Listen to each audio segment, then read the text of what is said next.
Alright, what's up, folks? Rich Van Tassel with you. It's Friday, December 23rd, 2016. Gonna try to bang these out tomorrow's games for Saturday. I'm not doing it in the office. I got the Celtics game on. I got things to do.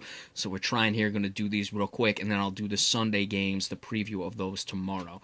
Our first game, the Miami Dolphins, 9-5, 3-4 on the road, travel to Buffalo to play the Bills, who are 7-7, 4-3 on the road. Buffalo obviously has to win this game. They may be eliminated anyway. Miami controls their own destiny in the playoffs. Injuries for the Dolphins: Jamon Bushrod, offensive line; Kiko Alonso, linebacker; Bobby McClain, cornerback. He's Abdul Kudas, safety, are all questionable. Jelani Jenkins, a linebacker, is doubtful. For the Bills, Kyle Williams, defensive tackle; Preston Brown, linebacker; Jerome Felton, fullback; Sammy Watkins, wide receiver, questionable. Cordy Glenn, the offensive tackle, is doubtful. Miami turning to Matt Moore again. They have a little bit of an extended rest because they're playing Saturday again. They played last Saturday against the Jets, so they have more rest than the usual teams, but it's still just a normal week's worth of rest to begin with. We'll see what Matt Moore has coming back. Now there's a little more film on him. He's not necessarily a new commodity, though, so the Bills should be aware of it. If the Bills are able to run the ball, I give them a chance. Buffalo has not shown the tendency to win any of the big games they have to win. I expect this to be another one of those cases. Dolphins, a much improved team this year, get the win in Buffalo. I like 24-17. The New York Jets, 4-10, 3-4 on the road, travel to New England to play the Patriots, who are 12-2, 5-2 at home. Injuries for the visiting Jets: Matt Forte, running back, doubtful; Muhammad Wilkerson, defensive end; Brandon Marshall, wide receiver, questionable; Steve McClendon, defensive tackle; Lorenzo Malden, linebacker, are out. For the Patriots, Matthew Slater, wide receiver; Tom Brady, quarterback; Martellus Bennett, tight end; and Dante Hightower, linebacker, are all questionables. Danny Amendola, wide receiver, is out. I could see a letdown game from the Patriots. The Jets, it's been a bad year for them. Could they rise up in this game? I'm expecting a professional Jet effort in this one. Todd Bowles may not be able to coach. I believe he was hospitalized, so that may be a rallying thing. Just look for it in this one. I can't pick the Jets in my right mind over the Patriots, but the Patriots with little to play for, and the Jets' poor season, their coach out, certainly a tendency for something that could happen in this one. But I'm going to pick the Patriots in a tougher game than what would be expected, 27-23. The Tennessee Titans, 8-6, 4-3 on the road, travel to Jacksonville to play the Jaguars, who are 2-12, 1-6 at home. We want to go into this game a little bit, but injuries first. For the Tennessee Titans, Carl Klug, defensive lineman, is an injury reserve, out. Jason McCourty, cornerback, is out. Sean Spence, linebacker, is questionable. For the Jaguars, all out: Jordan Hill, defensive tackle; Sean Porter, linebacker; Alan Hearns, wide receiver; Denard Robinson, running back; and Neil Sterling, tight end. This very well could be a trap game for the Tennessee Titans. It's a division opponent. Jacksonville has lost a lot of games in a row. They just fired their coach. With 2 games left, Tennessee better be awake in this one. Jacksonville, I've picked them to win games, and they obviously haven't at many times. I am going to go against my better judgment and pick the Jaguars in this one. I think Tennessee will run the ball. I don't think Tennessee will necessarily play too poorly, but I think just a little bit of a letdown. A team that's not used to being in this position has to go on the road to play a Jaguars team who just fired their head coach, and I see the Jaguars coming away with a victory in this one. Tennessee not able to get the job done and made critical mistakes late. I like 28-24 Jacksonville as their offense gets rolling and Blake Bortles doesn't turn the ball over.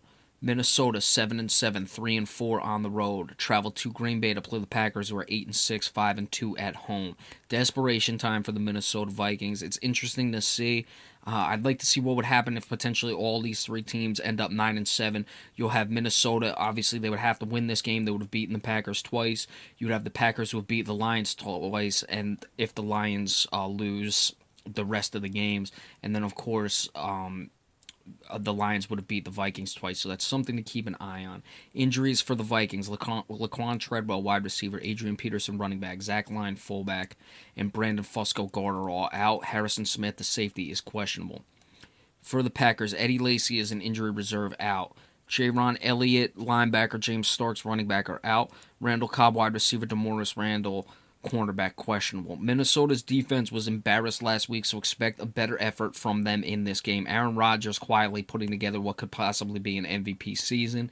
Over 3,000 yards, 32 touchdowns, 7 interceptions. He's really turned that thing around. Randall Cobb, Ty Montgomery running the ball, I think would have been a problem, but they seem to be doing it pretty well. Green Bay, let's see if they can get Christian Michael involved. Like I said, Minnesota's defense will be better. I'm not sure their offense will be able to keep pace, and they're not showing the tendency to make or a willingness to make plays downfield, and I think it's going to cost them in this game. Closer than expected.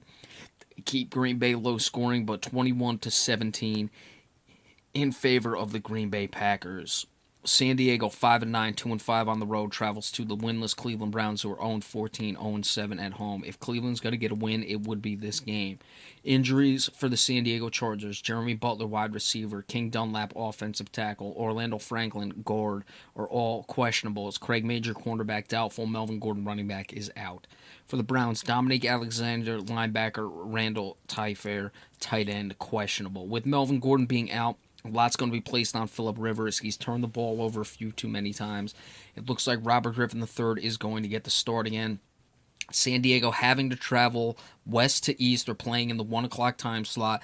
They're not a team playing for anything. They're playing against a poor Cleveland Browns team. I'm going to do it. I think Cleveland's going to get a win at some point this year.